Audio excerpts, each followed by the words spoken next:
One nation built the largest empire the world had ever seen. Then it watched that empire shatter, piece by piece, war by war, century by century. This is how it all happened. At its peak, Spain commanded oceans. Its warships darkened horizons. Gold flowed from continents most Europeans didn't know existed. But every empire carries the seeds of its own collapse. Spain didn't just survive 3,000 years of conquest, civil war, and reinvention. It came back every single time. And that story begins long before Spain even had a name. From Romans and Moors to conquistadors and dictators, 3,000 years of passion, blood, and glory, all in one video. Let's go back to the very beginning. The Iberian Peninsula, bordered by two oceans, sealed by mountains, and sitting at the crossroads of Europe and Africa. This piece of land was destined to be fought over. Long before anyone called it Spain, people were already here. They painted their world on cave walls, hunters, animals, rituals. Proof that civilization started earlier than most realize. Celtic tribes built fortified villages across the misty northern highlands. Iberians raised walled cities in the east. This was a peninsula of warriors, and everyone wanted a piece of it. Around 1100 BC, Phoenician traders sailed in from the eastern Mediterranean. They came for silver, tin, and olive oil. They built colonies, and they never truly left. Greeks came next, then the Carthaginians, the same empire that produced Hannibal. And it was Hannibal who made the decision that would change Spain's destiny forever. Hannibal launched his legendary invasion of Italy from Spanish soil, marching elephants over the Pyrenees and into the Alps. It was bold, it was brilliant, and it got Rome's attention. After crushing Carthage, Rome swept into the peninsula with terrifying efficiency.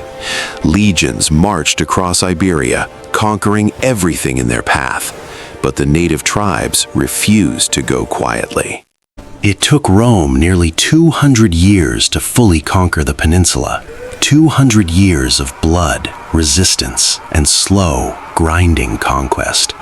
But when Rome finally won, it transformed everything.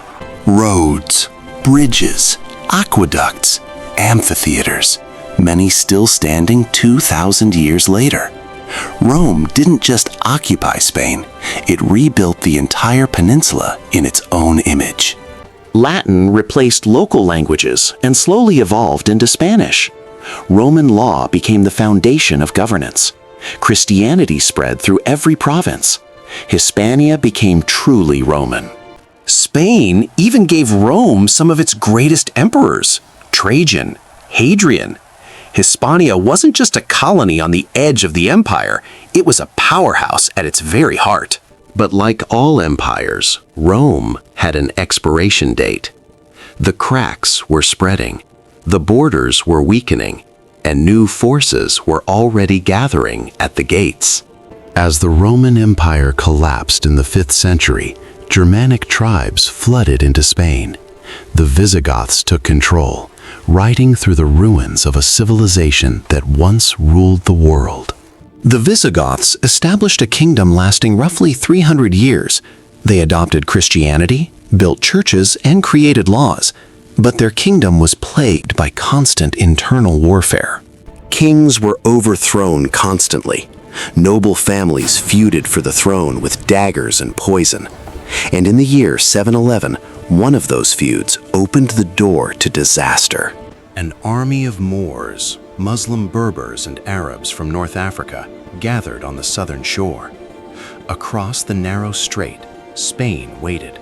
They had no idea what was coming. They crossed the Strait of Gibraltar and crushed the Visigothic forces in a single decisive battle. Within just 7 years, they controlled nearly the entire peninsula. Spain had fallen. City after city fell.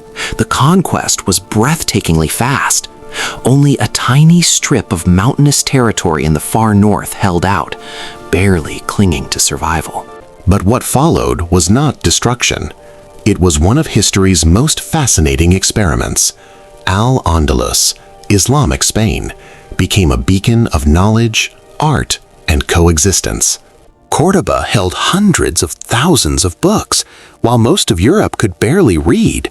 Mathematics, astronomy, medicine, philosophy, Al-Andalus was centuries ahead of its time. But up in the misty northern mountains, a handful of small Christian kingdoms refused to surrender. They were outnumbered, outmatched, and they had a plan that would take 800 years. The Reconquista was not one war.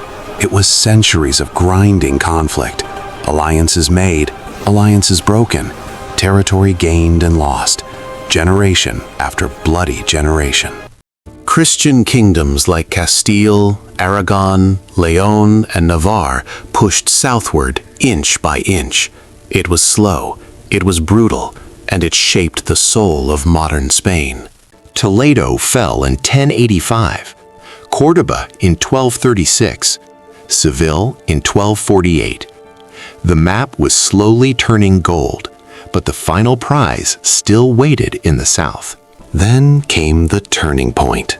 In 1469, Ferdinand of Aragon married Isabella of Castile. Two crowns became one, and Spain finally had the power to finish what it started. In 1492, Granada fell, the last Muslim stronghold on the peninsula. 800 years of reconquest, finally complete. But 1492 wasn't done changing the world. That same year, Ferdinand and Isabella funded a Genoese sailor named Christopher Columbus. His mission? Sail west across the Atlantic. His discovery would make Spain the most powerful nation on Earth. Conquistadors like Hernán Cortés pushed into the Americas with steel, gunpowder, and ambition. They found civilizations that had thrived for centuries, and they destroyed them without hesitation. The Aztec capital burned. The Inca Empire collapsed. Entire worlds vanished in a generation. And the gold, unimaginable quantities of gold, flowed straight back to Spain. Treasure ships crossed the Atlantic loaded with plundered wealth. Spain was drowning in gold and silver. But here's the thing about easy money. It never lasts. Treasure ships crossed the Atlantic loaded with plundered wealth. Spain was drowning in gold and silver. But here's the thing about easy money. It never lasts.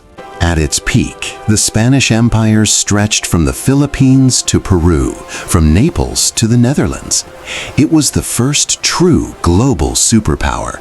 The sun literally never set on Spanish territory. But constant wars drained the treasury faster than treasure ships could fill it. In 1588, the supposedly invincible Spanish Armada was humiliated by England. The cracks were showing. By the 17th century, Spain was spending more than it earned. The gold was gone, the wars kept coming, and the empire that once ruled the world began to crumble from within. Napoleon invaded in 1808, sparking a vicious guerrilla war. A word, by the way, that comes from Spanish. It means little war, but there was nothing little about it. Ordinary Spanish citizens became fighters. Farmers became soldiers. They bled the French army dry, ambush by ambush, mountain pass by mountain pass. Spain would not be conquered quietly. But while Spain fought for survival at home, its American colonies seized the moment. Mexico, Colombia, Argentina, Peru. One by one, they broke free. The empire was disintegrating. The painter Goya captured the horror of it all. Dark, unflinching, brutal. His canvases became mirrors of a nation tearing itself apart. And the worst chapter was still ahead. By 1900, Spain had lost virtually everything. Cuba, the Philippines, its last overseas territories. all gone. A once global power reduced to its own borders, struggling to find its identity. In 1936, Spain tore itself apart. Republicans against nationalists, left against right, brother against brother. The Spanish Civil War had begun, and the world was watching. Over 500,000 people died. Hitler and Mussolini backed the nationalists. The Soviet Union supported the Republicans. Spain became a rehearsal for the Second World War. General Francisco Franco won, and for the next 36 years, he ruled Spain with an iron fist.